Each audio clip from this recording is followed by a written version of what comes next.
Good afternoon, everybody, wherever you are in Europe. Welcome for this webinar dedicated to this well-known Article 13 from the EU regulation.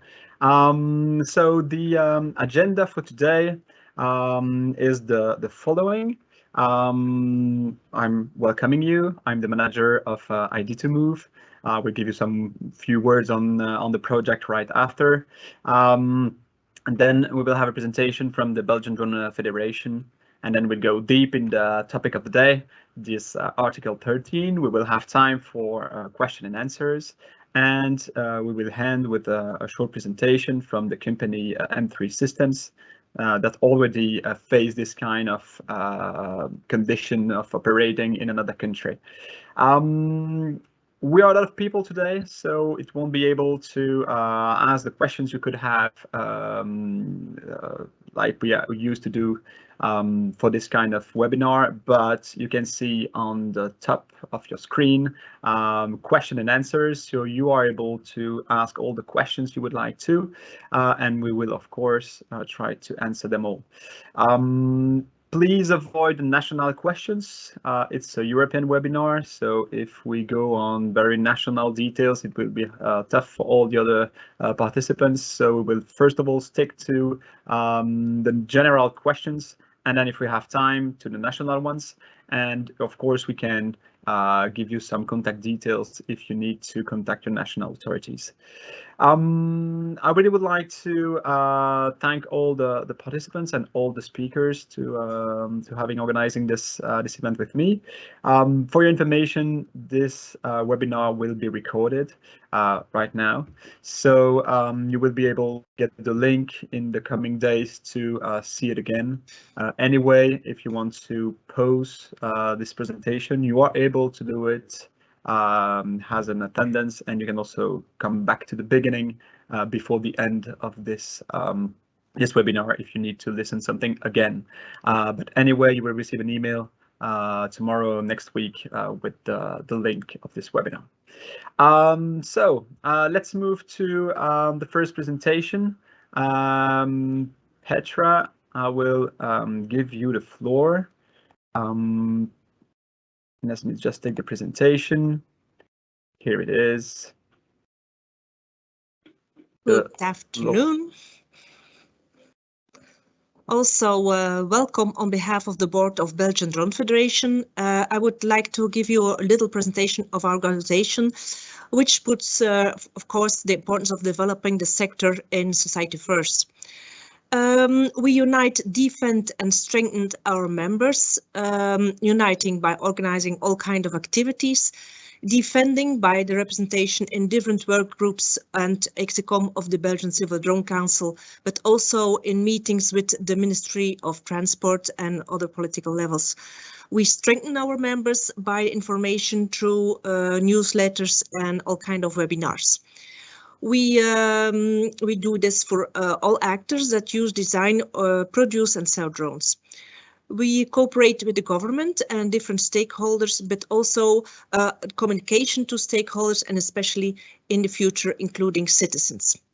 Our membership has three formulas: the advanced more for hobby pilots, the pro for professional pilots and public for the public sector. Our membership is also open to non-Belgian citizens and enterprises. Go to the next slide. Defending the rights of the Belgian drone pilots is the most important thing we do. We want to ensure that the pro sector can fly, because nowadays in Belgium it's not that easy for professional pilots. The Belgian standard scenario is not so useful. There are no active European standard scenarios. The European PDRA are only for BVLOS. SORA is very complex to achieve, and the administration is not very simplified by the new legislation in Belgium. We also fight for less illegal flights, and we think there's more like a mindset, and I think it's in whole Europe a little bit like that, from hobby pilots, that everything is possible, and many infringements are coming up in social media, and there's a feeling like of impunity. So we are working hard at that.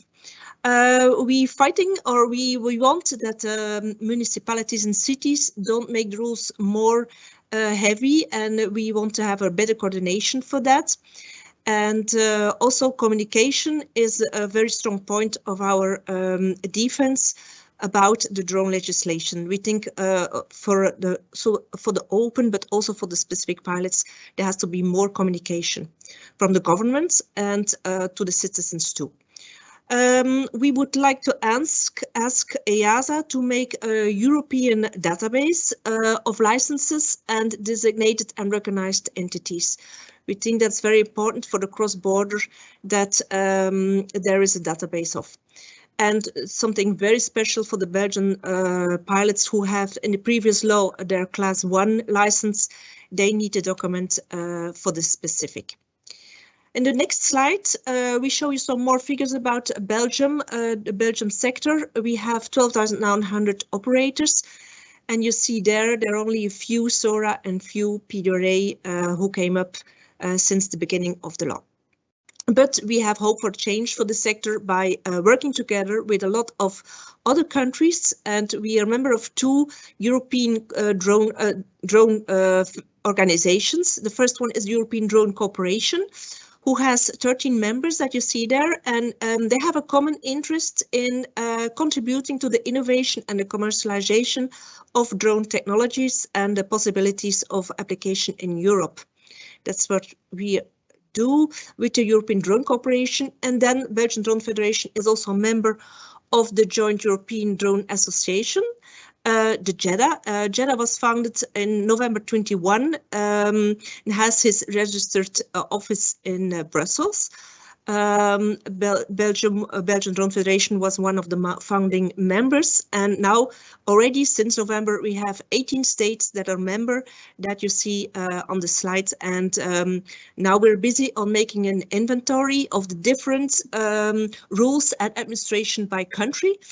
And there will be also participation of JEDA in the EASA workshops and work groups to make more European PDRA. So we're very looking forward to contribute to that.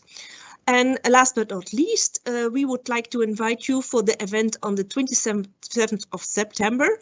We have, among others, interesting speakers. We have 2 special guests. First of all, we have the communication director of DJI Europe, who will talk about a new era in drone technology. And then we have Nathalie Di Rubo, from a drone project manager from EASA, that you will hear this evening also, and he will talk about how to conduct the drone operations in specific category, but also he gave us more information about PDRA and SORA and so on. So welcome on this hybrid meeting, and if you would like to know more about it, you can also subscribe through our site www.belgiandronefederation.be, and you can subscribe for the newsletters to learn more about our activities. So I hope you have a fine evening and a nice webinar. Thank you for your presence. Bye-bye. Thank you very much, Petra. If somebody has some questions for Petra, you have also time to do it right after.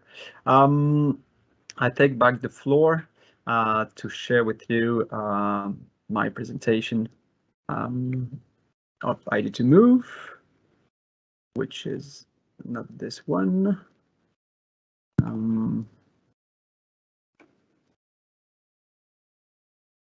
Here it is. Let's wait for it. Here we are.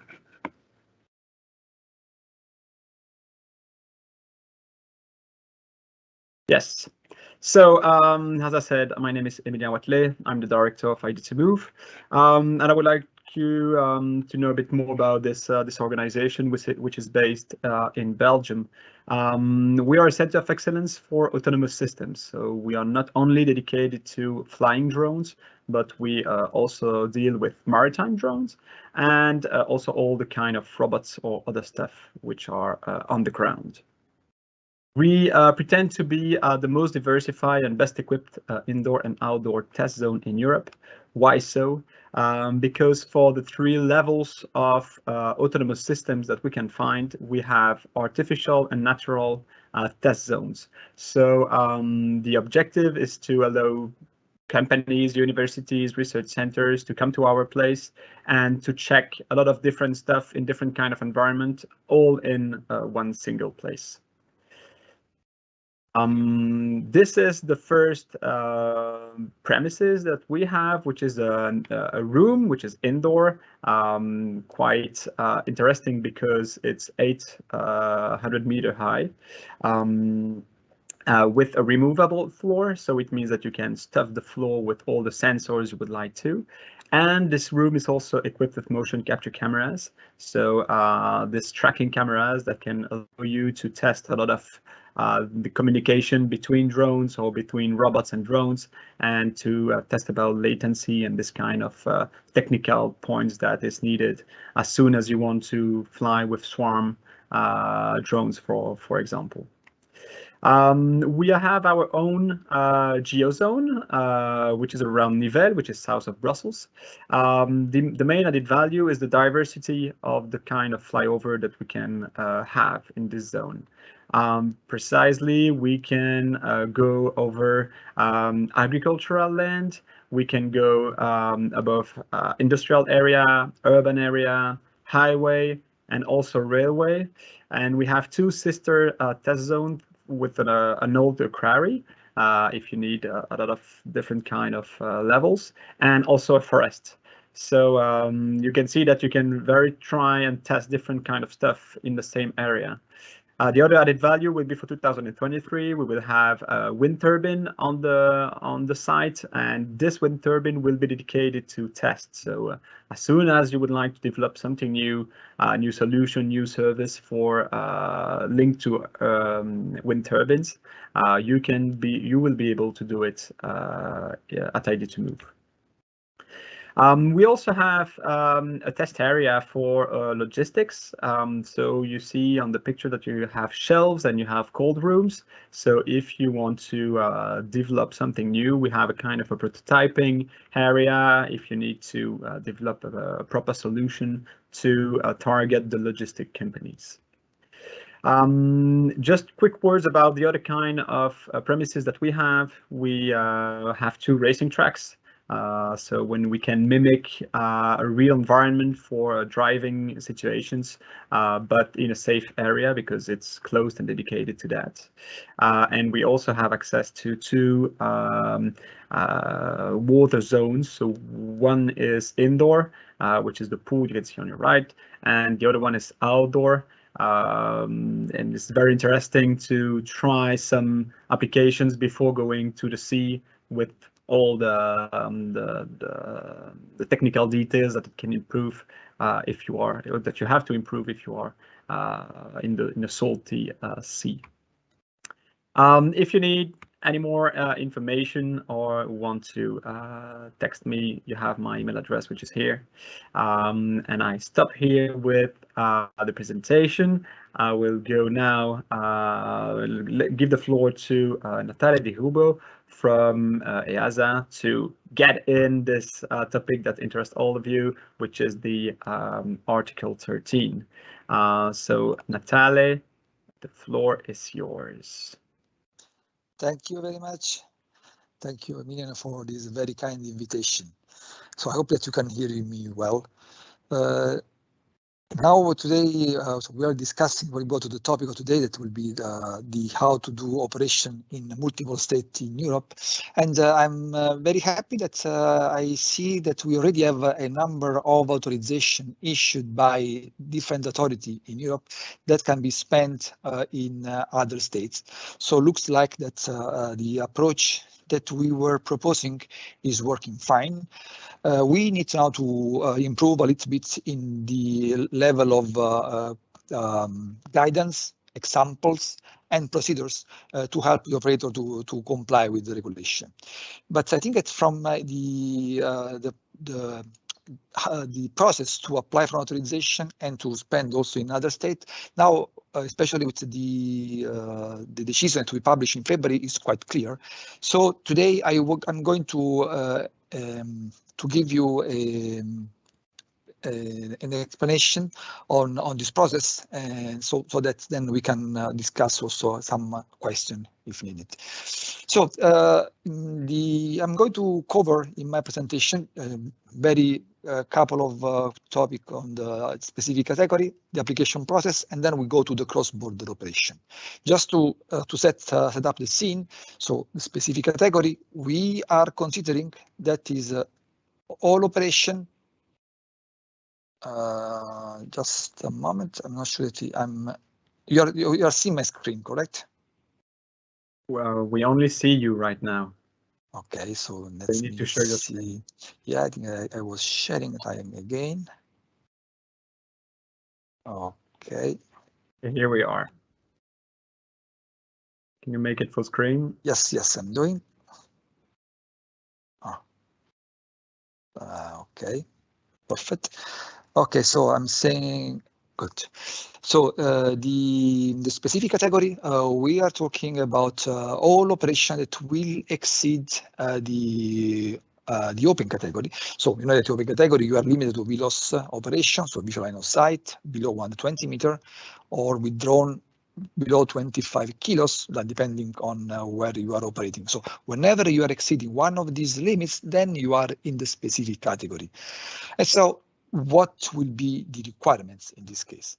So first of all, you need to carry out a risk assessment according to the SORA, and you know that the SORA was today published as a acceptable means of compliance in our easy access rule.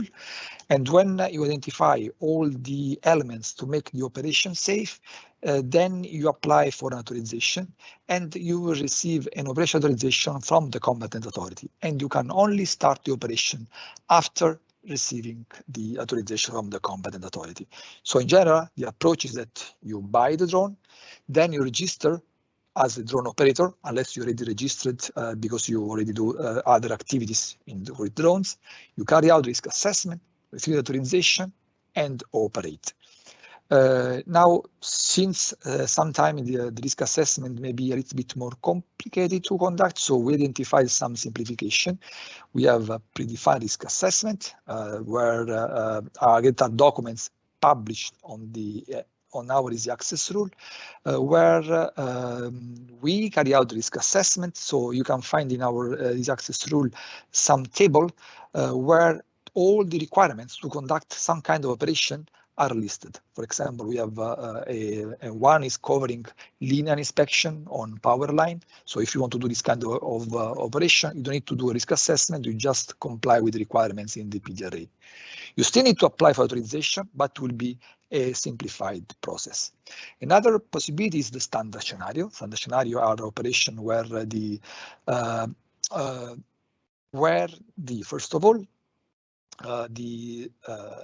it's the elements to put in place to make the operation safe are easier to be implemented, and is covering for very simple and lower risk operation for which it's even allowed to declare instead of applying for an authorization. And these are part of the regulation itself, so are not acceptable means of compliance, but is an appendix to the regulation. And the European standard scenario will become applicable only from 1st June 2024. And the last possibility is the light UAS Unmanned certificate, or LUC as we call, where the operator may ask the competent authority to assess the organization such that they can demonstrate that they are able to really evaluate the risk of an operation, and they can self-assess their operation, so they can receive some privileges that are variable depending on the level of maturity that the competent authority assigned to the operator. And so then they can even so, if they have the right privileges, they can even so start the operation without asking for an authorization.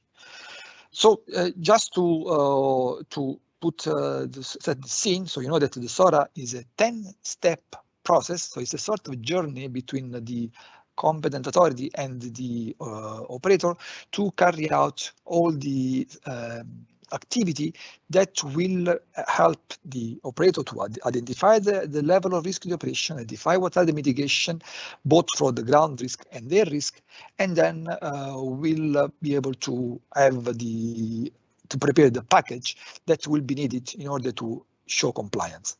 So what I would like now to discuss is what is this package that needs to be provided to the competent authority. So how an operator should apply for an operation authorization. We have in the slides in the upper part the case in which the operator carry out a risk assessment, and the lower part, the case in which the operator use a predefined risk assessment. Also to show you how is the PDRA is really simplifying the work for both operator and competent authority. So first things, the operator needs to describe the operation to decide what they want to do, what kind of operation, where they want to operate, characterizing the ground risk and the air risk, and what kind of drone they are using. So then if this operation fits the PDRA, perfect. They don't need to do anything more if you are in the PDRA. If instead you are using, let's discuss first when you're using risk assessment. So you don't have any PDRA that is covering your operation. So you go through the 8 steps of SORA, and so you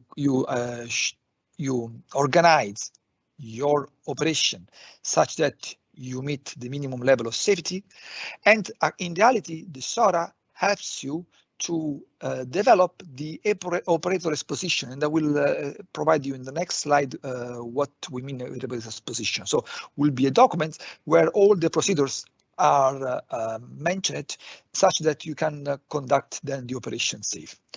And in addition, you need to document all the activities that you conducted in SORA through the risk assessment and compliance evidence. So the 2 documents that you need to provide to the competent authority are this risk assessment compliance evidence showing how you carried out the SORA evaluation and the operator exposition. On the other side, if instead your operation is covered by PDRA, you don't need to take care about all the steps of SORA. You just go to the table. Here I have an example of one of the tables that we have on our MSCGM, and you just show compliance and you declare compliance, because most of these PDRA today have lower level of robustness, so where declaration is enough. So you just show compliance with all the elements that are in the table, and at the end, showing compliance means that you are developing all the procedures needed to carry out the operation safe.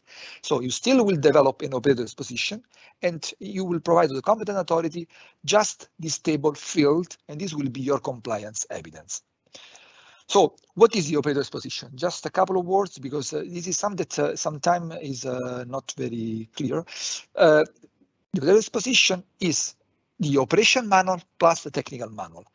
So is what is required, for example, in the SORA Annex A, for those that are more familiar to SORA. So is a document that has the purpose to provide the information and procedures for the benefit of the drone operator and its personnel. So is how the drone operator will inform the pilot, the air observer, or all other personnel that is involved in the operation to understand how the operation is conducted and what they need to do with all the procedures in order to make the operation safe. So it's not a document for the benefit of the NAA, it's just for the benefit of you as operator. And we are now finalizing some revision to the Annex A of SORA, and so we will propose an example of structure like the one here in the slide. But so the important is that at the end here you will provide all the procedures that are required in SORA, in the OSOS, or in the mitigation. Instead, the operation risk assessment and compliance evidence will be a document where the purpose in this case is for the NAA.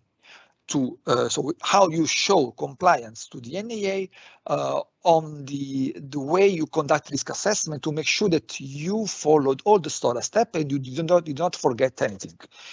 So at the end here, then you will just have references to what will be written in the operator exposition when you will develop procedures required by the SORA that are appropriate to the requirements. And then, so here you will just document how you carried out this activity. So here, for example, we have an example of table of content.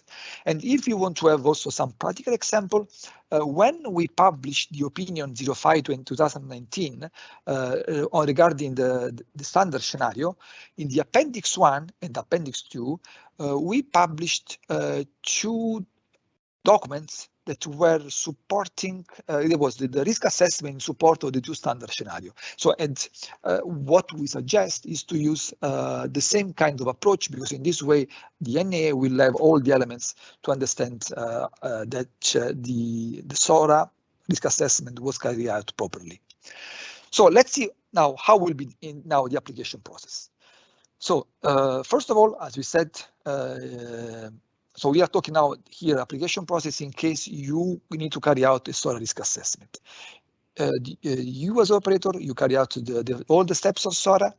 So first of all, you describe the operation, then you identify all the mitigation for the ground risk and air risk, and you start documenting this information in the risk assessment and filling little by little the preliminary operator exposition. You go to step 7 now that you know where the operation is conducted, what will be the mitigation and what will be the ground and air risk. You can identify what is the sail with step 7. Then we suggest that we already also consider the step 9 to identify if you need to determine the adjacent area, how it will be, so how to protect in case the drone will fly away, and all this information will be already included in the preliminary operator exposition.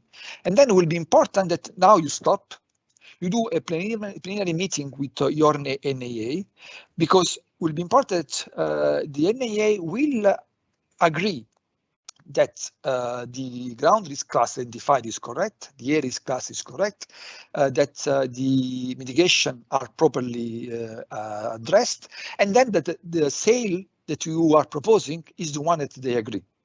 And then also if there is a need or not for the verification of the design of the drone by EASA through design verification report or to a type certificate. Once that you agreed this, then you will now be able to start really working in developing all the needed procedures. So you go to the step 8, you identify. So now let's assume that your operation was a sail 2. You show compliance with all the different operational safety objectives, and then you will document this in the draft operator exposition, and you will describe what you're doing in the risk assessment.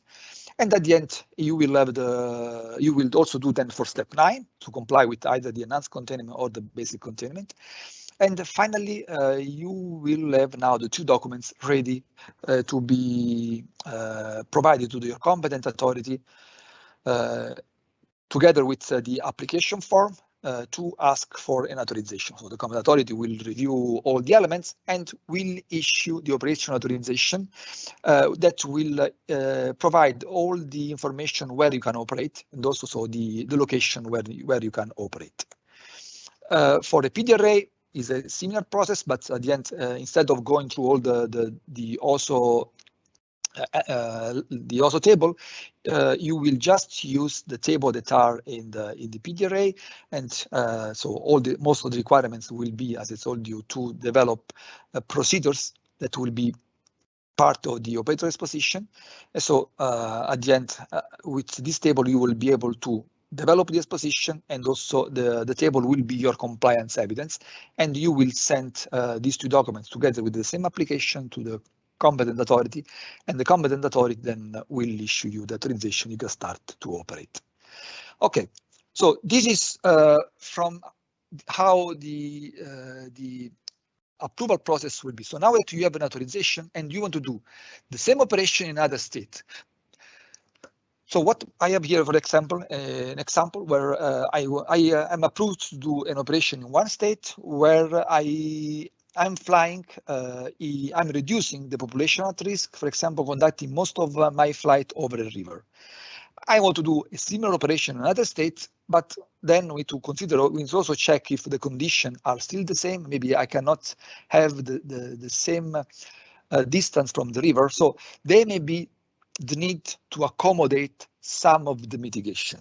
So let's see how the process needs to work. So first of all, you need to always to have the initial authorization from the member state of registration. So you cannot apply directly in the member state when you want to operate, even if it will be the first time you do this kind of operation. Why this? Is because first of all, the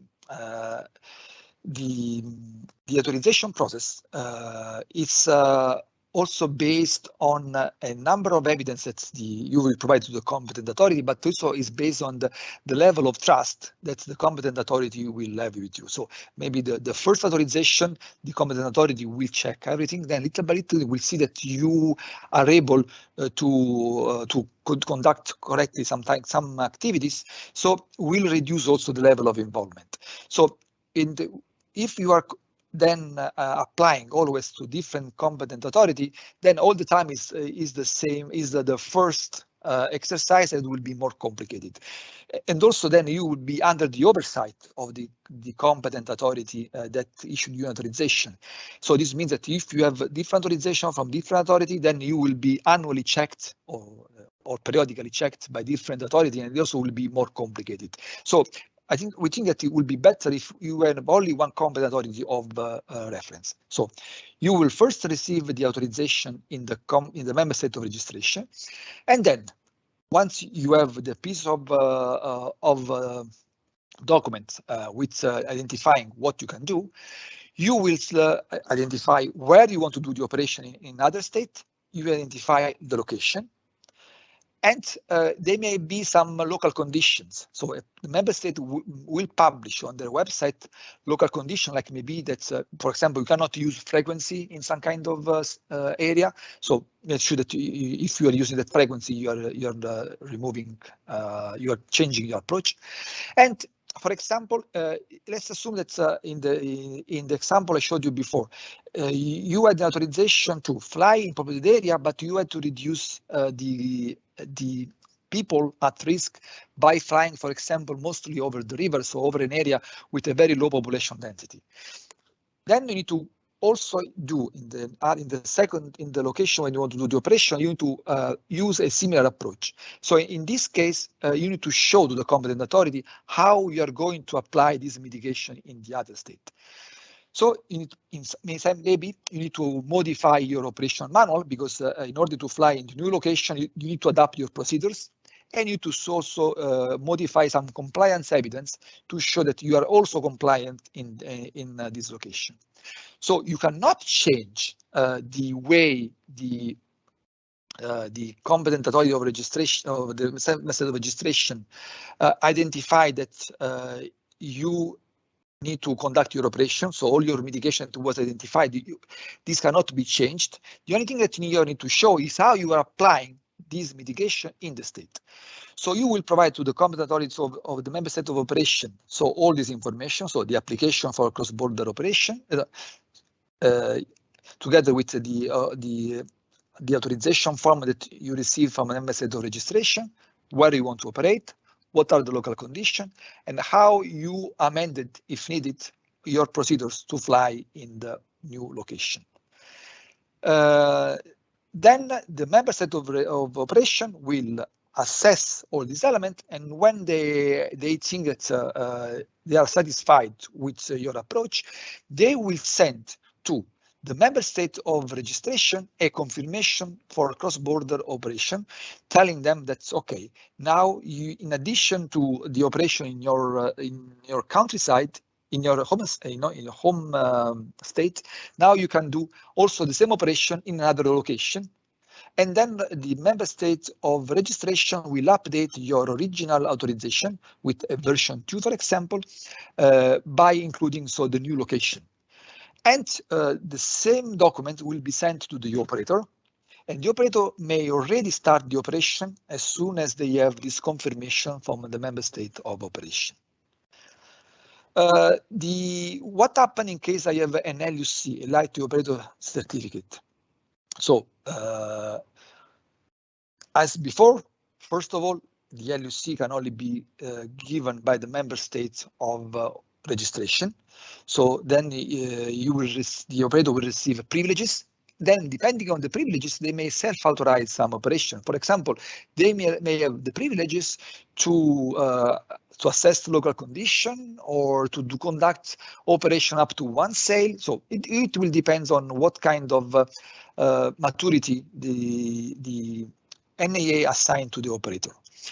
So in that case, if the operation want to conduct in the other state is within your privileges, so you can, let's say, self-authorize that kind of operation, then you will just send to the members to the aviation authority or member state of operation a copy of the look term of approval showing that what kind of privilege you have and the intended location of the operation, and then you still will list the applicable local conditions.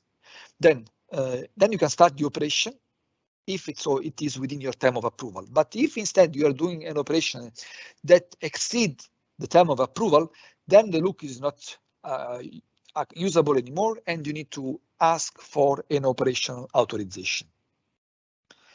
So this summarizes what is the process for this operation when it's conducted outside of the state of registration.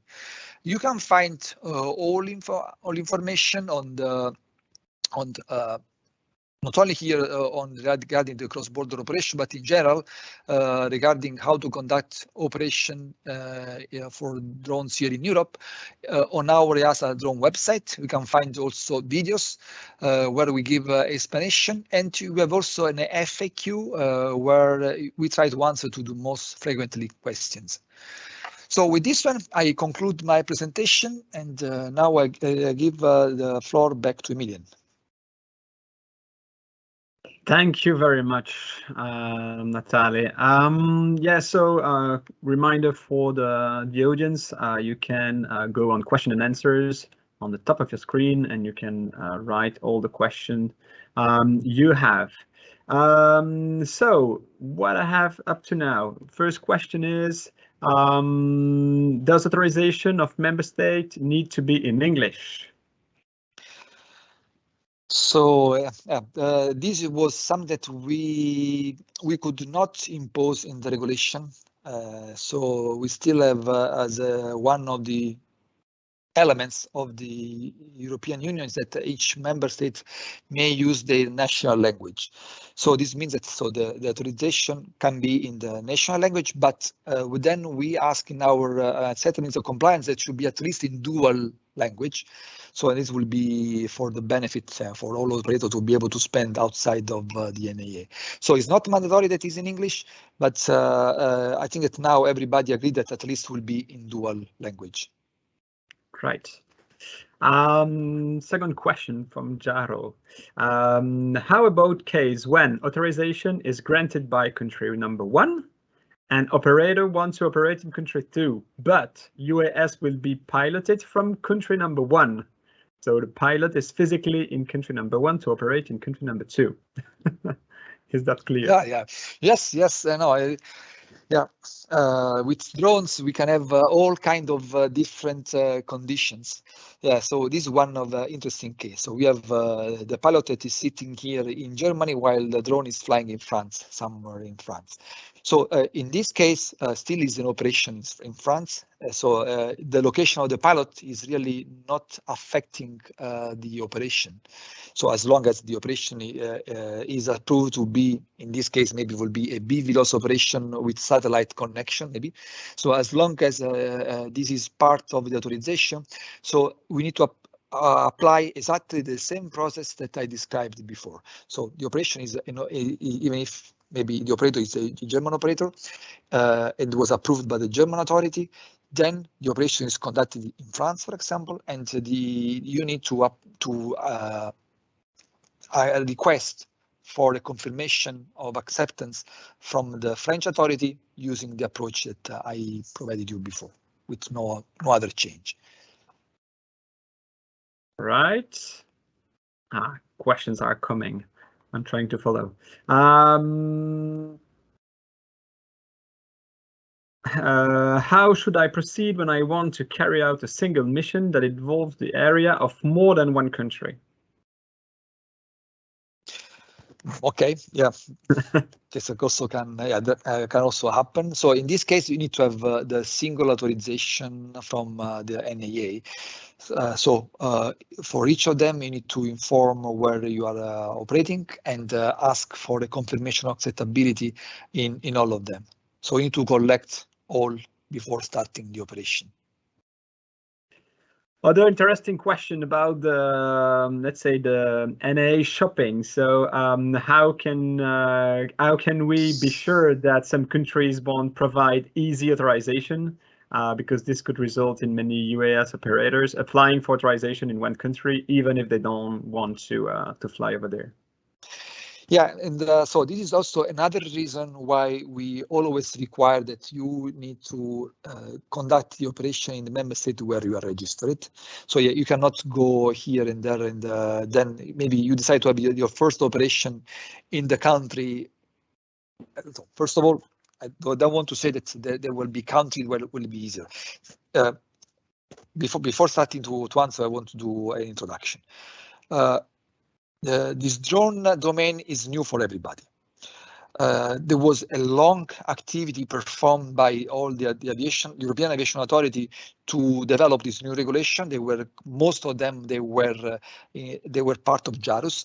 They were working with EASA, but there are different resources. So some member states were able to follow more, some other states were able to follow less. So more than expecting that there will be some smarter NAA, is that we may have some NAAs that due to limited resources, they could not follow at the beginning, since the beginning, the development regulation. So they need to keep up a little bit to be up to speed with the drone regulation. And so it may happen that they give an authorization that may be considered by other member states not, let me say, premature. Let's say premature. So here as EASA, we are doing an activity to harmonize the level of understanding of the regulation by NAA.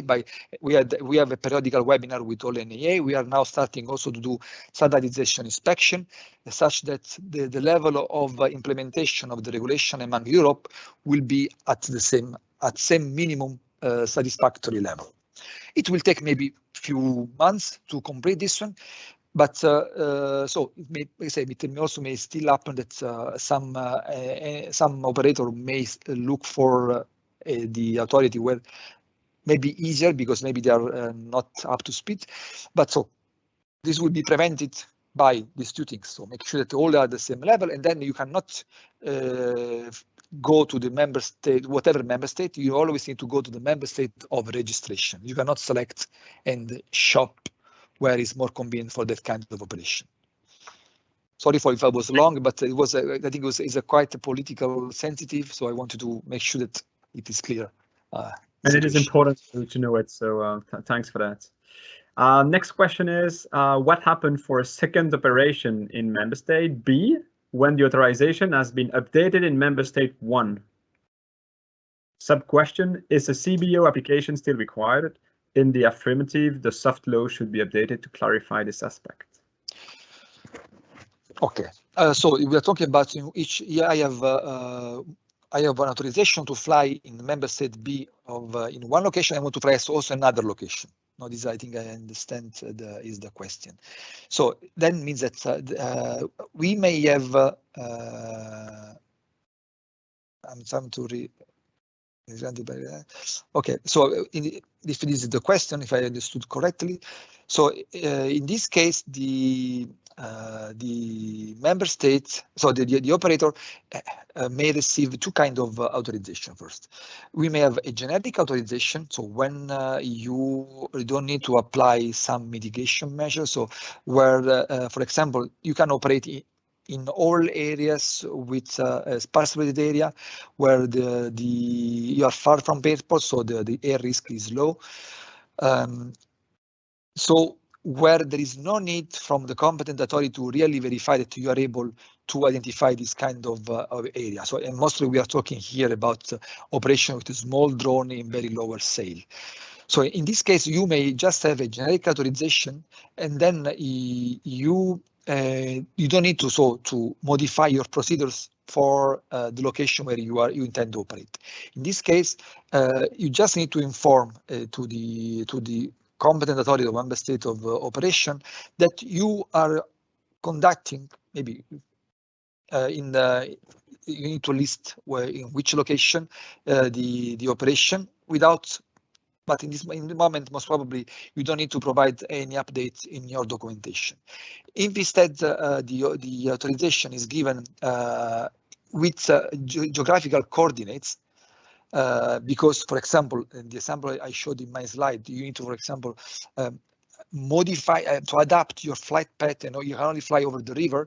So then you need to, you will receive also from the competent authority of the member state of operation very precise location, and will be with coordinates. So this means that every time you are changing also slightly your area of operation, you need to re-ask for confirmation by that member state. I hope that this was the question, the right answer. Yeah, they ask also, okay, the second operation is in the same country. Yeah, then it's the same. I think the answer is the same. Yeah, it is the same, because the only difference is that when in the member state, you are in the member state of registration, unless you have this authorization that is specific with coordinates, where every time you need to want to fly somewhere else, you need to ask for the update of the authorization.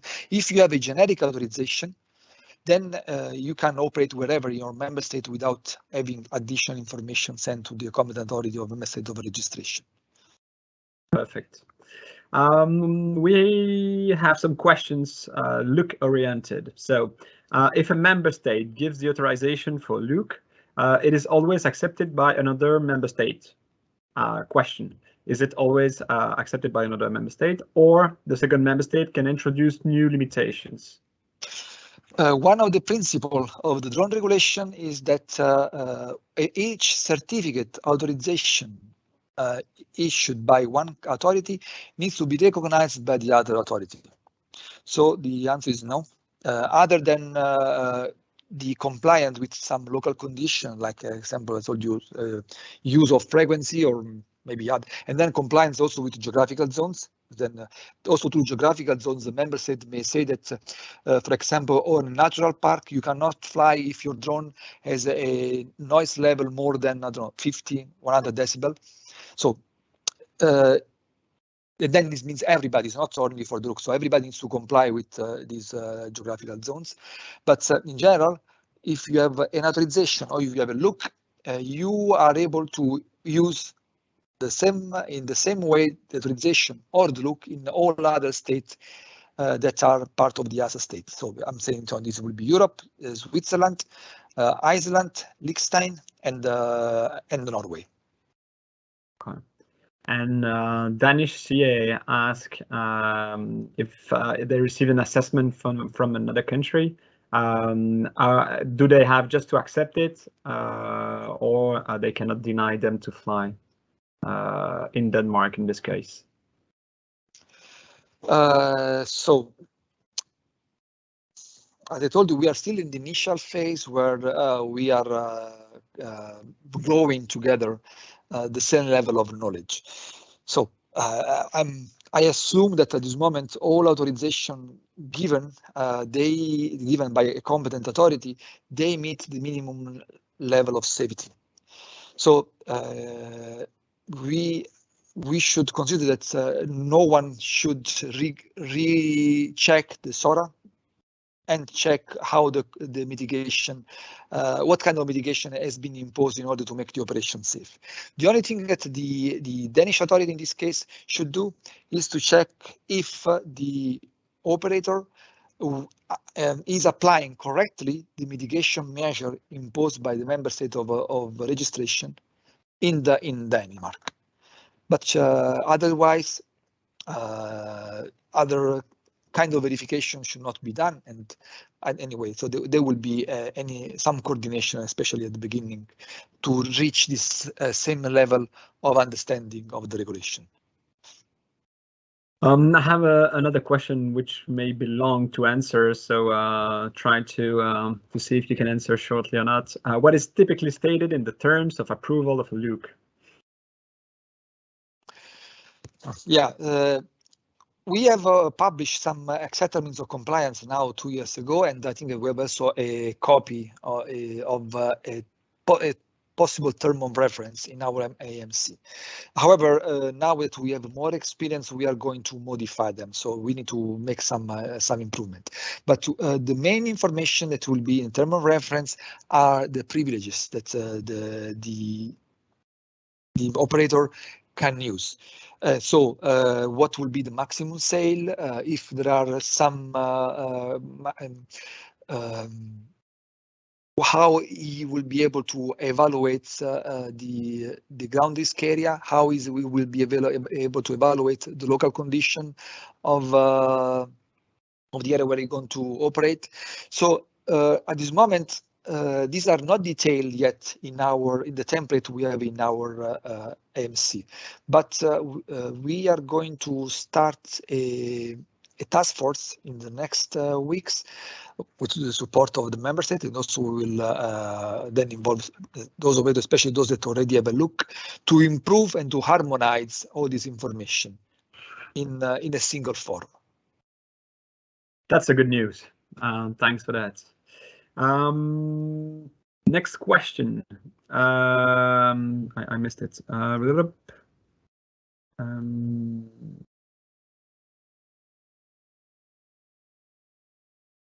Anyway, I will find it again. Can NNA of operations oblige the operator number 1 from a member state of registration to use a local operator in the member state of operation because the NAA does not trust the operator number 1? Yeah, so this is something that we will work as EASA for the standardization to make sure that there will be the same level of implementation. Now, I think it's all NAA may not trust the operator that are registered for when they receive an authorization, so that are registered in the member state. They need to know how the operator is organized, how he is conducting the operation. But then when there is already a verification from another member state and an operator is coming to another state with an authorization in his pocket, this means that the verification has already been conducted by the member state of registration. So this should not be posed into question. As I told you, we are at the beginning, everything can happen, and we will make sure that as soon as possible we will reach this status. Thanks. Paul is asking, will there be different design verification requirements in different countries? I think that's okay. Yeah. Okay. Yeah.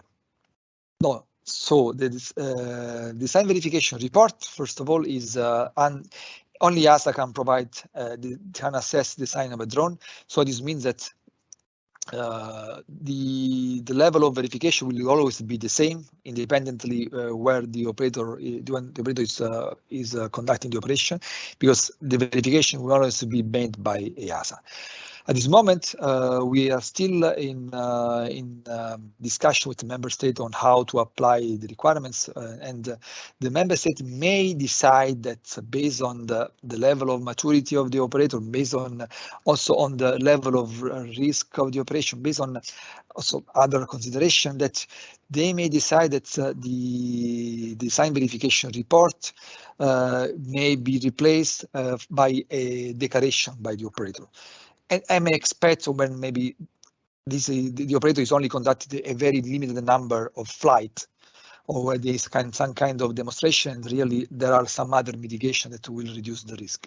But in general, when there will be an operation that will be conducted in sail 3 or 4, or even when it's conducted in sail 1 or 2, but the operator is applying a mitigation, a technical mitigation M2 to reduce the energy at impact, for example, parachute, or the operator is required to have enhanced containment. EASA highly suggests to the whole NAA that they need to always to mandate the use of a drone with a design verification report verified by EASA.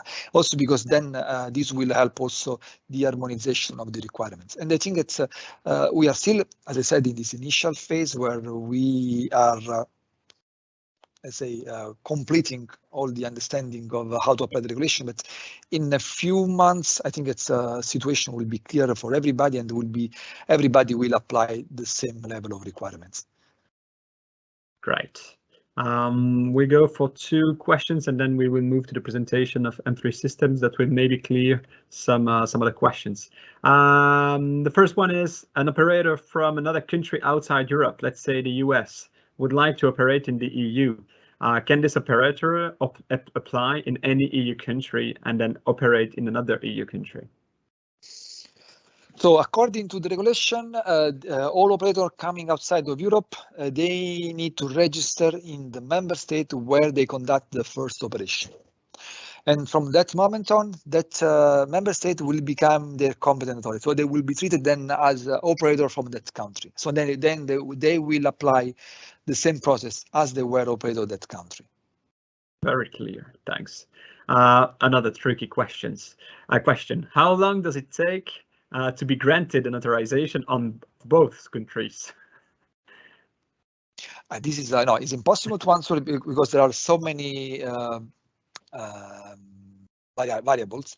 So we have variables from what is the risk of the operation. If I have a sail 1 operation, I think it will be maybe a matter of hours. If it's a sail 4, it's more complicated, and will be also what will be the level of maturity of the operator. So because everything is based on what will be the mitigation measures and the compliance with safety objective that the operator will demonstrate to the competent authority. So, and here we may have an operator that is quite advanced, and then the discussion will, maybe there may be no discussion between operator and competent authority, so the authorization will be given very quickly. In other cases, we see that there are also months of discussion. So, yeah, this is we cannot give this an answer that will fit all. Of course. Thank you. So I suggest to move to the use case that we suggested, and then we will have time again for some other questions. So I give the floor to Benjamin Keval from the company M3 Systems. Benjamin, if you can share your screen. Good afternoon to you all. Can you hear me? We can. Yes. Great. Here it is. So I'm Benjamin Keval from M3 Systems, Belgium. I work as a project manager there, and will present you our experience with cross-border operation, and especially focusing on the application process. We'll start with the context of our operation, starting with who we are. So we are a group, the Mistral group of 3 SMEs based in France and with an entity in Belgium also. So Boreal, M3 Systems France, and M3 Systems Belgium. And Boreal is at the heart of the presentation there because he's a manufacturer of the Boreal UAS and is operating this UAS as we will see in France, in the country of its registration, so, and in Europe and also worldwide. But historically, the companies are started in France with M3 Systems and with a strong expertise in GNSS, offering means of GNSS simulations, research and development in critical positioning, and also in Belgium, my department actually, where we do ATM consulting and also safety engineering, safety assessments, and naturally we contribute with Boreal to the SORA, to the safety assessment, to the concept of operations, and we conduct also a project in which we use drone as a means of test for research and for application. So this is the UAV used, just for you to have an idea of the context. It's a fixed wing in the of 4 meters and 4 meters 20 of wingspan, able to carry 7 kilograms of payload in a 25 kilograms of maximum takeoff mass, and with a range of 800 kilometers or 8 hours of endurance. It's mainly dedicated to ISR, on maritime surveillance, for instance. Here you can see the range of gimbals that could be carried as payload here. But also in many other projects, we use it for, as I said, research and development tests. For instance, in the cross-border, I will tell you about, it was about testing some telecom payload for space application. We use it also for cartography, and we use it also for, we sell it also for scientific research with a lot of meteorology and climate measurement application. When we cannot send manned aviation, for instance, we send it to hurricanes.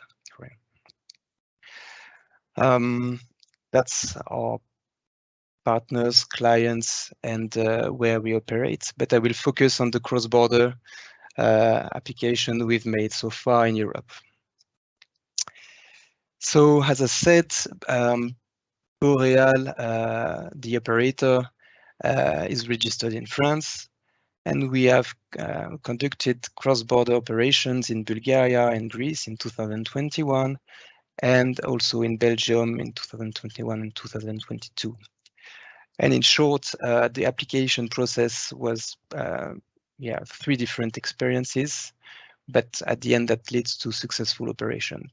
But nevertheless, there was some modification during the application process that leads to modify a little bit for instance, the flight geography and so forth. I will detail that in the next slide. So here are the summary of our experience during this application process and the impacts we had on our project. So the first point is specific local rules. I put the example of natural reserve. That's a concrete example we had during an application. The specific local rules are sometimes hard to find, and especially when you fly abroad, because in each country the informative system for drone operators is different. Sometimes you have even the language barrier, like it was the case obviously in Bulgaria. The alphabet is not the same.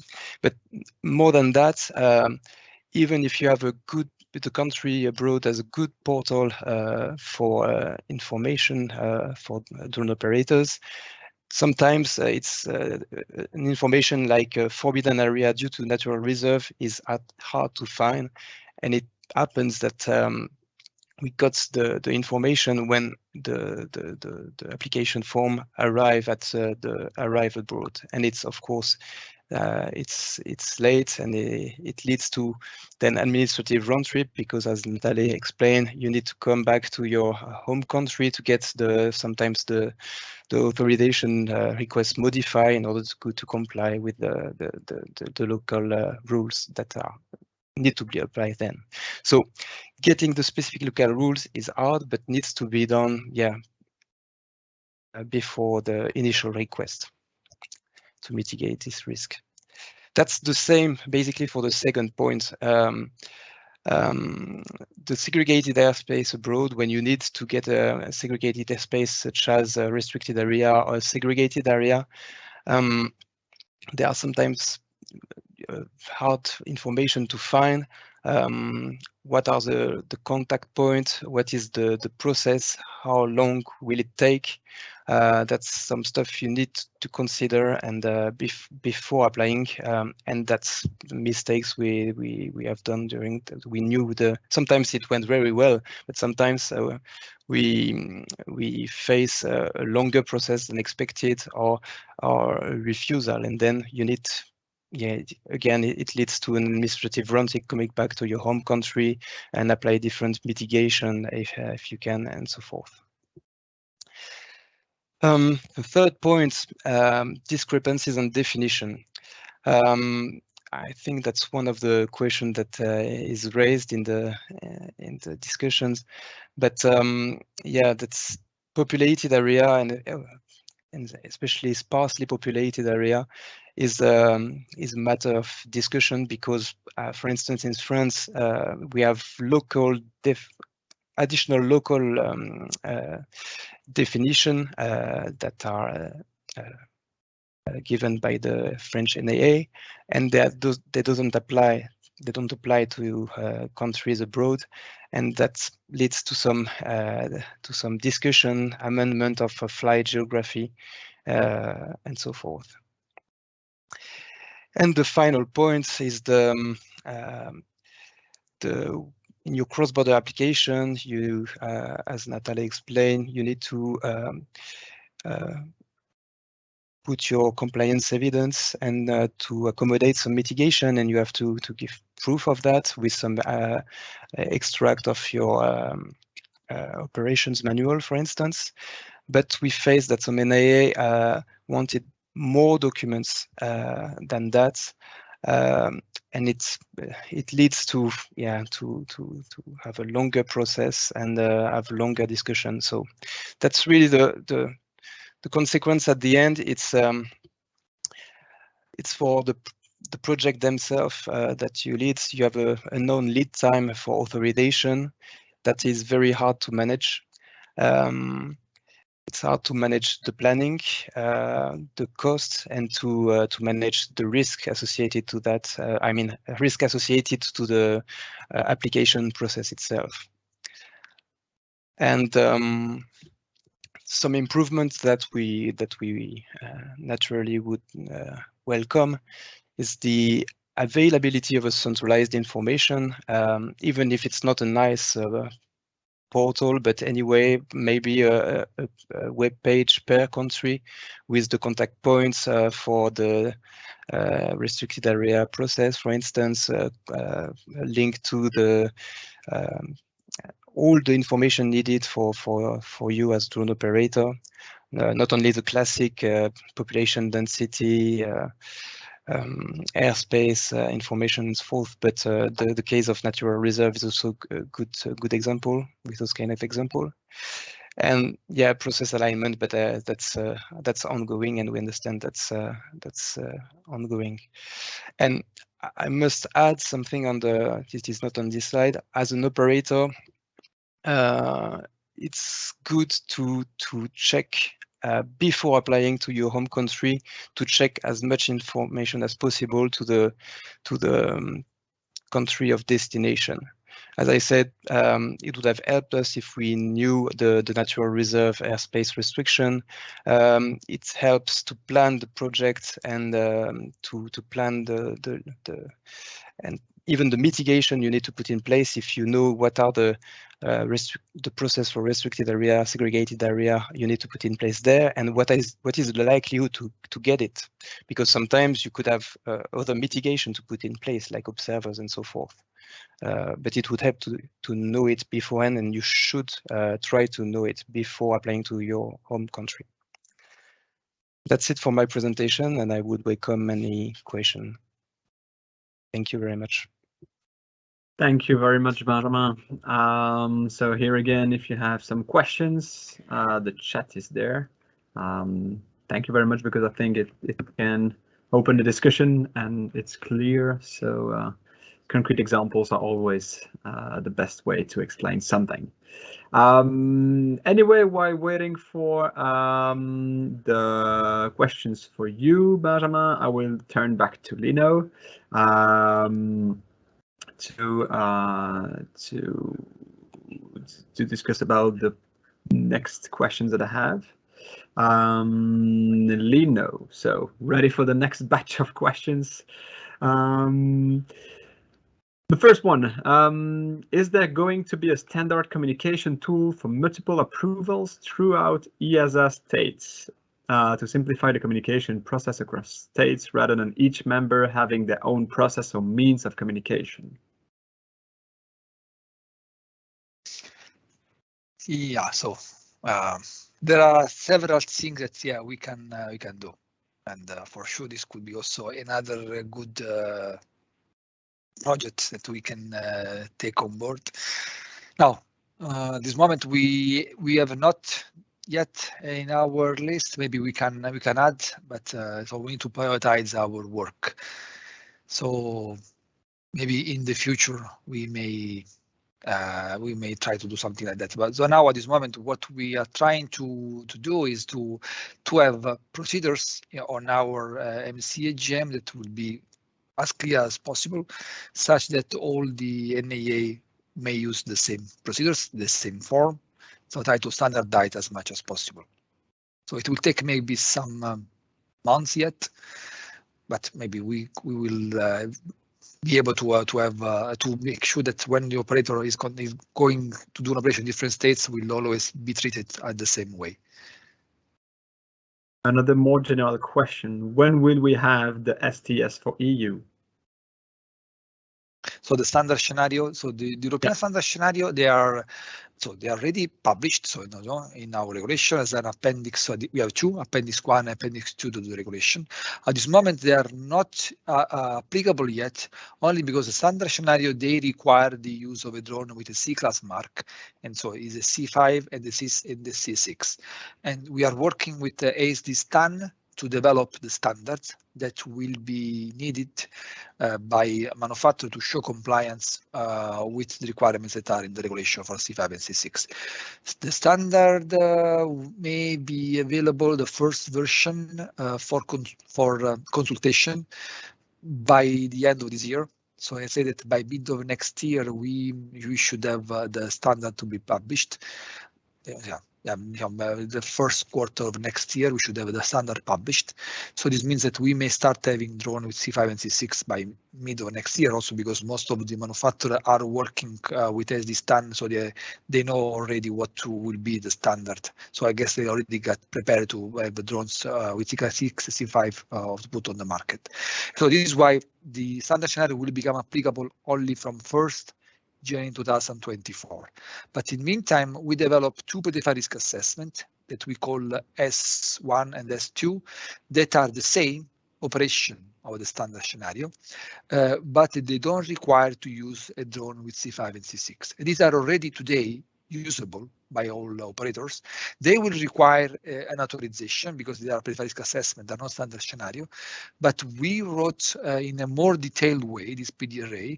So this means that if you are following exactly what are the requirements in the PDRA S01 S02, it will be easier for the competent authority to grant you the authorization quickly because there will be less to evaluate.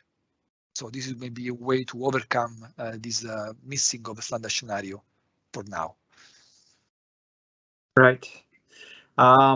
Is there a public list in which the number of accepted SORAs in the different member states can be consulted? No, and I'm not sure what will be this benefit. So also because now, I guess. yeah, so to see where there are the highest number. So it's an information that we are collecting from the member states, and so every 6 months we do an overview, and so this will also help us to help those to identify which one are the member state that needs a little bit more help, because we collect both the pending authorization and the authorization given, and so to try to have a level playing field in all Europe. But it is information that we have in our database, but we don't think it would be important to make it public. Okay. Next question, we're back to the NAA. What can a UAS operator do if the NAA of operation require to implement more than requirements related to local conditions? So now the regulation states that the only two things that the operator needs to demonstrate is the compliance with local condition and the updates of the mitigation measure for the area of operation. If there is something more that is required, is not in line with the regulation, so they cannot do this any additional request. Great. How can we manage authorization process where there are aerial structures or details in ground, like populated areas, where are key for the SORA, but different or not recognized from country of origin and country of operation? This was a little bit complicated. Can you please read again? I can do it again. So how can we manage authorization process where there are aerial structures like segregated airspace or details in ground like populated areas, where are key for the SORA but different or not recognized from country of origin and country of operation? Okay, so this question, let's say, has two levels of complexity. So let's first discuss about the ground risk. So the ground risk is linked to the population density, and also, as Benjamin was explaining in his presentation, today we still have a different understanding of member states when we talk about populated area or space populated. What does it mean? And maybe we may focus in the presentation that we will do in September with the Belgian Federation to what are the elements of SORA and also what will be the evolution of SORA with what we are developing now, the SORA 2.5, where we will have a big change where instead of using these qualitative terms as passive populated or populated area, we are moving to values of population density. So the SORA will provide numbers. So most probably the limits between populated and space populated will be something between 100 and 300 people per square kilometer. We are still discussing. The limits for assembly of people will be 50,000 people per square kilometer. So this we are now removing this different interpretation from member states on how to assess the ground risk. So everybody will have the same. Everybody that will use maps, and we were also working to develop some kind of maps with this information, such that the interpretation of the ground risk will always be the same. For the air risk, is a little bit more complicated because so it's difficult for an operator to identify, to have data to classify what is the level of risk of an air risk, so to identify what is the encounter rate of other aircraft. And sometimes this information is only available to the service, the air navigation service providers. Also for the member state is not quite evident. So still we may have now, we have some kind of different interpretation. We may have some different interpretation, let's say. And so also in this field, we already started to work with a task force with member states and also with support of other agencies in Europe in order to identify some common procedures in order to classify the air risk. And we would like that will be the authority that will identify what is the air risk class of the airspace of the member state, such that then once you have an authorization to fly, for example, in Arc B, then you should be informed by the member state of operation where are area with this Arc B, so where you can fly, where you cannot fly. So to avoid any kind of additional discussion on how to classify the air risk also in the member state of operation. So this is something to also I think by the end of this year, maybe we can start to have some additional results. Thanks. I love the next question. How are NAAs expected to provide an authorization for operations when they have limited knowledge about? Example, being in the Netherlands, having to provide authorization about operation in mountains area, or Austria about coastal sea operations, or Italy about northern cold weather operations. Yeah, but at the end, what is important is the characterization of the ground risk and air risk. So now I don't care if you're flying over a desert, over the sea, or over a mountain area during the winter where there is no one, or in the north of Finland. Still is an area with population density of I don't know, 10 people per square kilometer, 1 people per square kilometer. This does not make any difference. And then also for the air risk, I need to fly in an area where there is an encounter rate, so of less, another rate of number of aircraft. So the ARC will identify what is the air risk, and also this one. Then wherever I find this condition, that is then I can fly in that area. So it's not very important then where you are going to apply. So what then will be needed is an assessment by the member state of operation how you are applying the mitigation measure in that area. So if, for example, you are required to find a flight path such that you are avoiding people. So to fly over people, if you are over a pier, then you need to find a way to avoid how to avoid ships. And this then the member state of operation will make sure that you are conducting in the right way. If instead you are flying on the mountain during the winter, then there are some people that are skiing. So how to avoid areas where there are people that are skiing there. So there will be two different levels of verification from the competent authority of operation and competent authority of registration. Thanks for the answer. Next one. If operational authorization from one of EASA member state looks different than suggested in EASA, AMC, or GM, will EASA provide letter of acceptance? Okay, so the requirements are, first of all, the requirements are in the regulation. So it means that you need to show compliance with the regulation. Then the AMC are procedures developed by EASA using a rulemaking process such that we consult all and the authorities, the operator, so such that we may have a good confidence that if you are applying the EASA AMC, you are complying with the regulation. But it's not the only way.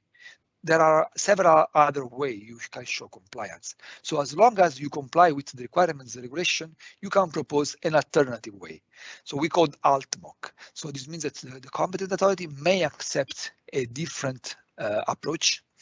Then there is a process in which the competent authority inform EASA, inform all the other authorities, and we will evaluate to develop another MC, such that for one requirement, we may have two ways to comply with that requirement. So this is the way in which EASA will endorse, I was saying the right word, will endorse the means of compliance. But everybody is allowed to provide something different also, because we may have different technology that may be used to comply with Cannot hear you quite well. We have some lag.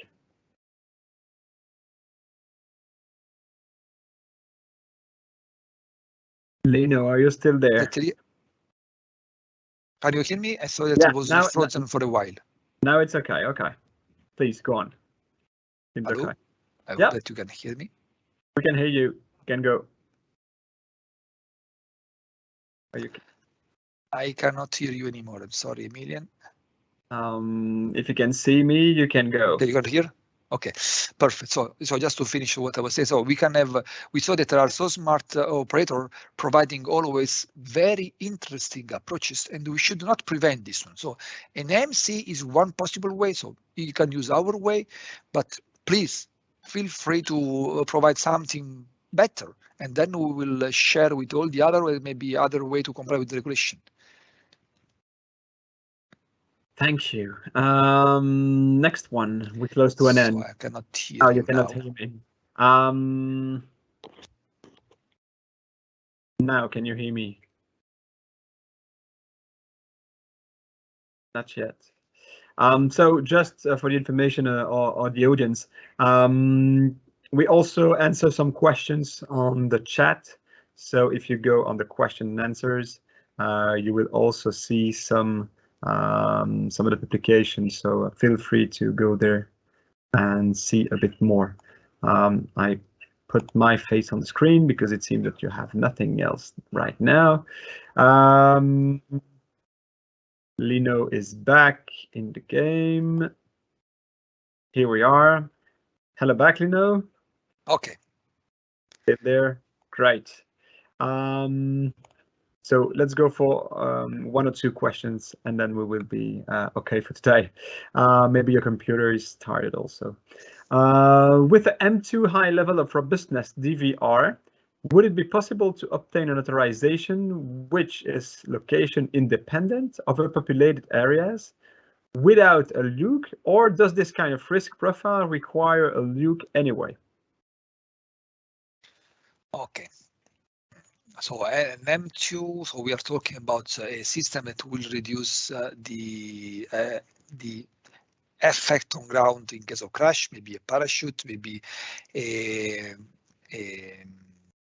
design, for example, they show that the aircraft is frangible, so in case of crash over, people will reduce the damage. So I don't think that this is dependent on the location. So this will help the operator to reduce the crash area, and this may be applicable, everywhere. So I think that this will not be dependent on the operation, will not be dependent on the LUC. So once you have this kind of mitigation, you can directly apply without any additional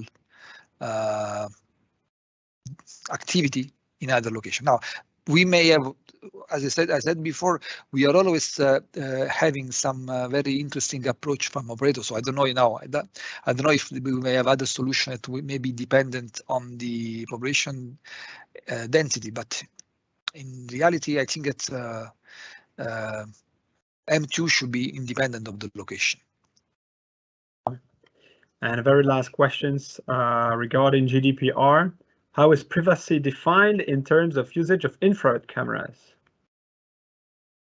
Okay, now here there's a thing with the Article 13, but yeah, no. So it's a little bit on the limit of my expertise. I'm not a GPDR expert, so I think that in general you should not detect information, whatever data that may be sensible. Now, I guess that also with an IR camera, I'm not sure if in a camera you can detect what is you can recognize a person. I'm not smart enough to understand also, but if you can recognize a person, and then you can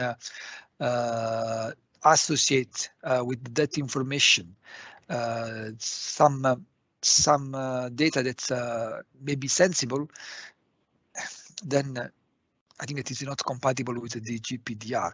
So the general principle is that you should protect all the sensible data that can be associated to a person. Thank you. This was the last question for the day. Thank you very much for to the speakers, first of all. I think it was very, very useful, and I hope that the audience learned a lot of things from this webinar. So thank you very much for the four of us. Thanks to the audience. So as a reminder, you will receive an email in the coming days with the videos and the recording of this session. If you have some other questions, feel free to answer this email and to contact one of the speakers. Social networks are there for that too. So thanks again. Have a nice evening, and hope to see you all for the next event of ID2Move. Cheers.